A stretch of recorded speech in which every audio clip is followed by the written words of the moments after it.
I think whenever you look at anyone or any company that's doing anything extraordinary, you're going to find there's so many things that they tried that didn't work. Like way more than you ever realized. But when you hear the story or you look at the picture, it looks like they only did the successful things. And so I really like Babe Ruth as an example of this. He got 714 home runs. The previous record, so anyone want to take a guess what the previous record was? 500? 200? 70? 70 is a little closer. 138. The thing is, as many home run records as he got just as many records for the most number of strikeouts.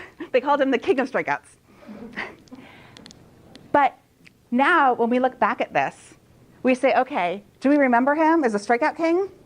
No, we remember him as possibly one of the greatest baseball players ever, right? And his home run record of 714 took 40 years to beat, but today, is like 80 years later, still number 3 of all time. And what's really interesting is the strikeouts, it was really high for the time. It took 30 years for someone to beat that. But he so changed the way baseball is played. Before, home runs were like this happy accident if they happen, but you wouldn't be crazy enough to actually try for it. In fact, one of the reasons he got traded to the Yankees is apparently just the managers were like, you are too difficult. You're trying to hit these home runs. We just want you to be a pitcher, and you should be more controlled about how you bat. This is not how we bat. They said Babe Ruth was huge compared to everybody else. He's got half a foot on them. So he's way bigger. And they said he looked like a lumberjack trying to wield an axe. And so it looked like it was crazy.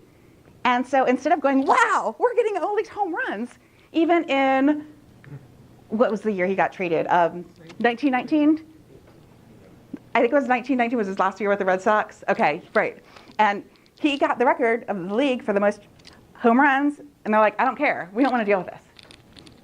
But now, this is how it's done. And so 80 years later, even though he's still got the number 3 for home runs, he's not even in the top 100 for strikeouts. It just doesn't matter.